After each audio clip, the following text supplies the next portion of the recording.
This episode is brought to you by Shopify. Upgrade your business with Shopify, home of the #1 checkout on the planet. Shop Pay boosts conversions up to 50%, meaning fewer carts going abandoned and more sales going cha-ching. So if you're into growing your business, get a commerce platform that's ready to sell wherever your customers are. Visit shopify.com to upgrade your selling today.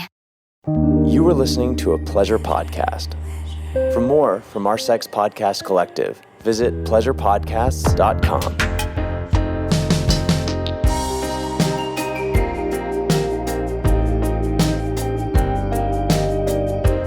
Welcome back to Private Parts Unknown, a podcast about love and sexuality around the world. I'm Courtney Kocak, and today is my birthday episode. Happy birthday to me! Happy birthday to me! That is right, we are celebrating. We are celebrating by doing something a little bit different today. I so loved reading you guys my viral Cosmo confesse about my happy ending massage in Tokyo, and you loved it too because it's one of our most popular episodes of all time. So I'm going to do something similar. I am going to read another one of my favorite essays I've written. It's called Me and Amy Pascal's Pubes. It is about aging, very apropos for today's episode. It is about finding my first maybe gray pube, and it is about the Sony hack, kind of inexplicably. No, you are going to understand the connection very soon. This essay actually debuted in Rachel Kramer Bussel's Open Secrets magazine, which is an amazing Substack you should definitely subscribe to. I'm going to put the link for that in the episode description. And if you've been listening to the podcast for a while, you might have heard Rachel Kramer Bussel before because she did an episode a while back about how to write erotica. It's a great episode. So if you haven't already heard it, I highly recommend going back to check that out. But right now, we are going to get into the reading of Me and Amy Pascal's Pubes. So I hope you enjoy. Here we go. Me and Amy Pascal's Pubes. Why finding my first gray hair down there took me back to the Sony hack. The older I get, the more I think of the Sony hack. On November 24th, 2014, the Monday morning before Thanksgiving, Amy Pascal, then 56, the co-chairman of Sony Studios, went to log in to her computer and discovered it had been hijacked by a sinister red, franchise-worthy skeleton twisting its fingers and snarling its fangs on the screen, as reported by Vanity Fair. The headline was, "Hacked by #GOP." The hacker group responsible called themselves Guardians of Peace, and they delivered an ominous warning which read in part, "We've obtained all your internal data, including your secrets and top secrets. If you don't obey us, we'll release data shown below to the world." The hackers had given Sony a deadline of about 8 hours out to meet their unclear demands. The deadline came and went without incident. Amy and the rest of the top brass at Sony Pictures breathed a collective sigh of relief. But by the end of the week, the hackers began to release thousands of confidential documents, terabytes of stolen data, private emails, Sony executive salaries, and performance details were sent to journalists, tipping them off. Julian Assange published the entire archived Sony leak on WikiLeaks. Nothing was spared, no matter how mundane. There was something perversely delicious about all this behind-the-scenes information coming to light. There was a very on-brand email from Channing Tatum dunking on Seth MacFarlane's Ted in a gleeful celebration of 22 Jump Street's success, as it became the second highest-grossing R-rated comedy movie of all time. So we're moving you across the road to 22 Jump Street.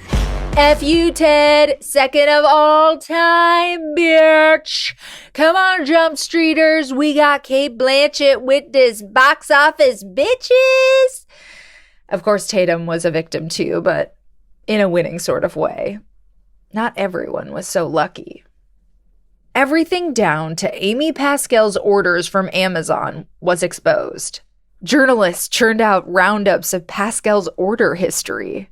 Even my favorite feminist news source, Jezebel, got in on the fun, offering breathless commentary on her hair down there, pubic hair dye, $14.99, color, Brown Betty. More than anything related to the Sony hack, I remember Amy Pascal's pubic hair dye. Pascal went from the creative head of Sony, one of the most influential people in entertainment, to Twitter laughingstock overnight. Nobody was dwelling on the Amazon orders of Amy's work partner, Sony Pictures CEO and chairman Michael Linton. I remember how sexist that seemed. A few months post-hack, Pascal was dethroned from her co-chairman position. She stepped down or was dismissed, or as she said, "I think I should have gotten fired much sooner." Even after she was fired, I thought about Amy Pascal a lot. In the shower, I looked down at my brown pubes and wondered when they would turn gray and what would happen then. To me, the media about Amy Pascal proved not only that you must remain youthful at all costs, but also that you must never reveal the mad science happening behind the curtain to achieve it. A few years before the hack, I'd started writing essays, scripts, making a web series, a podcast, all sorts of comedy. I'd found what I truly love to do. After the success of Bridesmaids, I'm glad he's single because I'm going to climb that like a tree. It seemed like maybe female-fronted comedy could be on the precipice of a moment. Hopefully a moment here to stay. In my late 20s, it felt like I was finally figuring some shit out. Still, I was a million miles, probably years, maybe a solid decade or two from the career that I wanted. Yet the power of brown pubes felt fleeting. Even then, I knew that the equation of desirability and time didn't add up. I was getting better, smarter, cooler, more empathetic as a person, more of a force. Yet I was constantly reminded that the sands of my desirability hourglass were slipping away, down, and out of my favor. In the back of Cosmopolitan magazine, there was a recurring classified that always caught my eye. It was a graph of collagen depletion. On the x-axis was age, and on the y-axis was collagen, a much-touted requisite for beauty. As the x-axis moved through its 30s, the y-axis took a precipitous fall from which one could never recover, especially not without needles and intense medical intervention. The ad wanted to inform you in no uncertain terms that the supple fat that keeps you looking young and fresh will quickly yet imperceptibly evaporate from your cheeks until one day it is as obvious as falling off a cliff. You are destined to look like a crepey witch by 40, probably sooner. But we've got a product that can help with that. Since I was 18-ish, I've typically waxed my whole bush. It's called a Brazilian, and it's quite painful, involving tearing the hair follicles out at the roots on one of the most sensitive regions on the body. Yeah, ouch. I can't tell you exactly why I do it. I like to think it's because I don't have much pubic hair and it looks less pathetic / more intentional to wax it all off. It's hard to argue the sexiness angle due to the pubescent implications of the whole thing, though I still think it's sexier on me. Perhaps also out of habit. I don't know. I like how it looks, but part of me knows, yet likes to forget, that it's patriarchal oppression that I have inflicted on myself and helped to uphold for the better part of 2 decades. Sexism is bad, but the self-inflicted kind is especially insidious. I do it. Cosmo does it. Jezebel does it. We all do it, even if we're trying very hard not to. Today, when I think of rich, powerful women in entertainment, instead of Amy Pascal, my mind goes first to the Kardashian-Jenner dynasty. Mom. Hi, sweetheart. This is really crazy. Led by a matriarch so shrewd that she works, quote, harder than the devil, unquote, according to the popular meme. But how many hours of surgery, facials, and makeup were amassed on their way to the top? I don't ask as a criticism. I'm a fan. I watch every episode of their Hulu show. I ask because I want to know what it takes to win as a woman, Are we going to let them get old? Will they let themselves get old? Kim's ex-husband Kanye's mom died on the operating table during an elective plastic surgery procedure. Grasping at beauty and youth is not without its risks. Recently, I got busy with work and I could barely keep up with the Kardashians, much less my Brazilians. Instead, I let my bush grow for several months until I'd sprouted a pubescent goatee on the front of my pussy. After a shower, I was toweling off and something caught my eye. I hunched over, squinting, and twirled my pubes under the harsh bathroom light to inspect the color. For a moment, I was fear-stricken. Was this half-inch strand of coarse hair blonde or gray? Was it just bad lighting? I couldn't tell. I twirled for another minute as I tried to solve the riddle of the blonde-gray pube. It was my own personal version of the blue gold dress viral meme, and it was driving me crazy. And then it struck me how silly it was to even care if the whole bush was gray. What I am certain of is that I feel like the most powerful version of myself now, at 40. My agency and abilities have never been stronger. I am so proud of all the lessons I have learned every year on this planet. And I imagine that feeling will only continue to grow. Frankly, I don't care what society thinks about my age or my pubic hair. I shed a little more of my give a fuck every day. It's ecstatic. I feel like one of those orgasmic women in a shampoo commercial after a really good wash, without the need for magical shampoo. It will leave your hair looking beautiful. Yes! Beauty and feminism have a complicated relationship, and aging makes it even more so. I just turned 40 and I already have a laundry list of maintenance: microblading, Botox, occasional filler, facials, hair dye for my head hair, etc., etc. Aside from my Brazilians, which are becoming more and more infrequent, I'm gonna leave my bush alone. I only have one baby gray now, but I look forward to the future. When my bush is fully gray, I will probably be the wisest and most amazing version of myself to date. I wonder if Amy Pascal dyes her pubes these days. Maybe she still does because she likes how it looks. It allows her to write her own story, see herself in the mirror as she wants to be seen. Or maybe she could never muster putting it into her online shopping cart again because it was such an absurd, misogynistic part of her kryptonite. Or perhaps she's just over it, because she's realized it's all a big sham. Either way, I hope Amy Pascal is very happy doing whatever she wants with her pubes these days.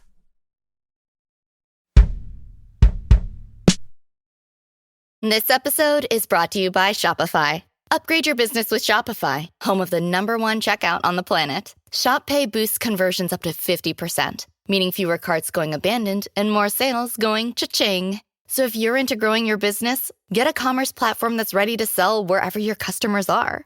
Visit Shopify.com to upgrade your selling today.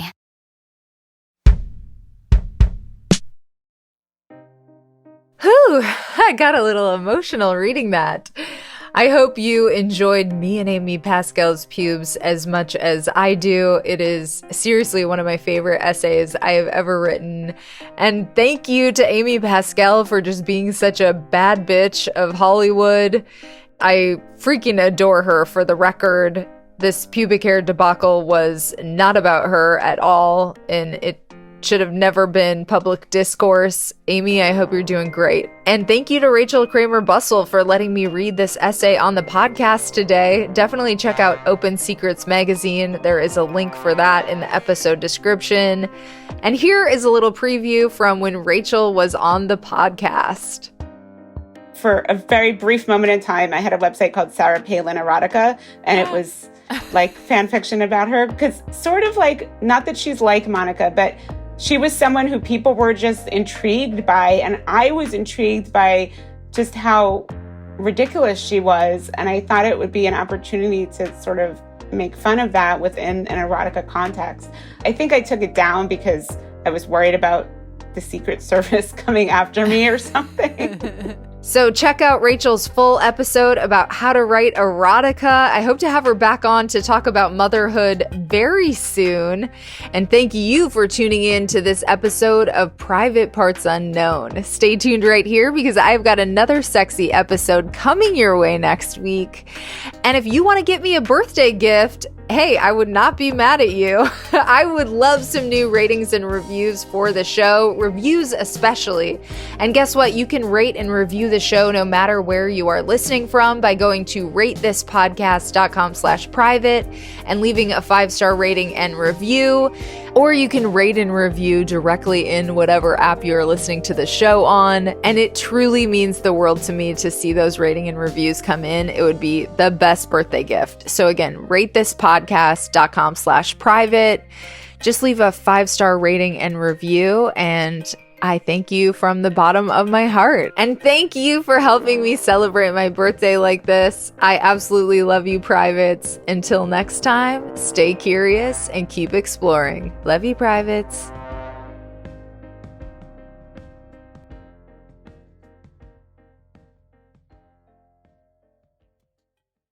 Hello, it is Ryan, and I was on a flight the other day playing one of my favorite social spin slot games on ChumbaCasino.com. I looked over at the person sitting next to me, and you know what they were doing? They were also playing Chumba Casino. Everybody's loving having fun with it. Chumba Casino is home to hundreds of casino-style games that you can play for free anytime, anywhere. So sign up now at ChumbaCasino.com to claim your free welcome bonus. That's ChumbaCasino.com and live the Chumba life. Sponsored by Chumba Casino. No purchase necessary. VGW Group. Void where prohibited by law. 18+. Terms and conditions apply.